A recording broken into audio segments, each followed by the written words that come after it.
આપણે 19 દિવસથી જે લડત લડતા હતા એની અંદર આ ભાઈ સુરતથી આંદોલનમાં જોડાયેલા હતા. મોટાભાઈ દેવીકુદુ સુરતથી આંદોલનમાં જોડાયેલા હતા અને આજે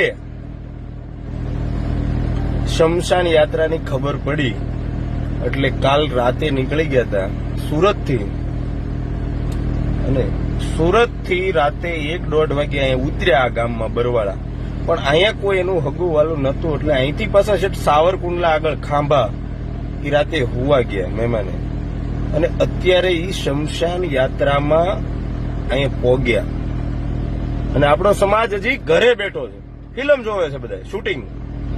આ વ્યક્તિ શમશાન યાત્રામાં આવવા માટે શેઠ સુરતથી જો અહીંયા શમશાન યાત્રામાં આવીકતા હોય અને આપણા વાળા અહીંયા આજુબાજુમાં રહેવા વાળા નથી આવતા અને હું વાતો કરવી એકતા કરવી. એટલે આ ગઢિયાઓને કહેવામાં આવે કે હવે આપણા શબ્દો બોલવા પર મૌન લગાડી દેજો કે આપણામાં એકતા નથી. અમારે એના કોમેડી કરવી પડે. આપણામાં એકતા નથી ને તે કાંઈ થતું નથી. પણ એકતા તો તમે જોવું જોઈએ જયારે પરિવારની ઉપર કે સમાજ ઉપર આફત આવે ત્યારે એક થઈને બાજુમાં ઉભા રહ્યો. આજે શમશાનમાં આવ્યા છે કઈ લઈ નહીં જાય પણ એના શમશાનમાં દુઃખમાં ભાગીદાર થવા હાટુથી એ છે સુરતથી જો અહીંયા આવીકતા હોય તો આજુબાજુના માણસો કઈ આવતા નહીં. બોલો બીજું. એમાં સુરજભાઈ તમે તો મારા વખાણ કરે ઠીક. આજે મારા ખુદ મામાના છોકરાના હગા મામાના છોકરાના લગ્ન પણ છે આજે. એ ભાઈ આજે એના મામાના છોકરાના લગ્ન છે આજે.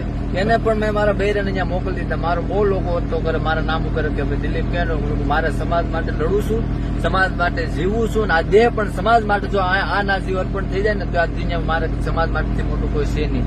અને આવનારા દિવસોમાં સુરેશભાઈ આ ડેડ બોડી આપણે સ્વીકારી લીધી. એક તમે બધા કીધું પરિવારના કંગાત, આનો જવાબ હું પ્રતિજ્ઞા લઉં છું શમશાન યાત્રામાં દિલીપ પરમાર કે આનો જવાબ આવનારા દિવસમાં ભાજપ સરકાર છે કે કોંગ્રેસ સરકાર છે કે કોઈ સરકાર છે એને તો જૂઠ સાઈડ તો ન કરી દઉં ને તો આ દેવી પૂજકનો દીકરો મટી જાય. કઈ વાંધો નહીં. એ તો સમાજને ખબર પડવી જોઈએ. સમાજને સમાજની પેઢી વાળા વખાવાળાને ખબર પડવી જોઈએ. સમાજમાં જયારે દુઃખ પડે ત્યારે બાજુમાં કોણ ઉભા રહે છે? પેઢીવાળી જે ટેક્સ ખાય છે એ કે પછી સમાજના યુવાનો?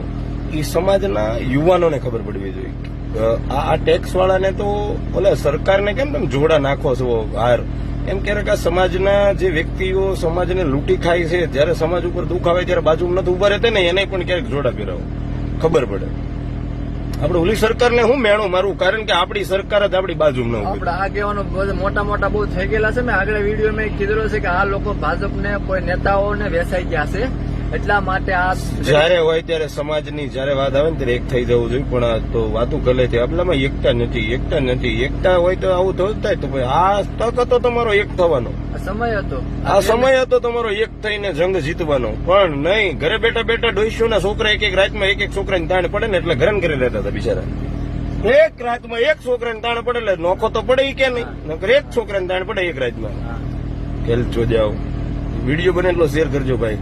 અને આને ધન્યવાદ કહેવાય કે સુરત થી છે કાંઈ લઈ ગયા. કાંઈ નહીં સુરતભાઈ ધન્યવાદ. હાલો.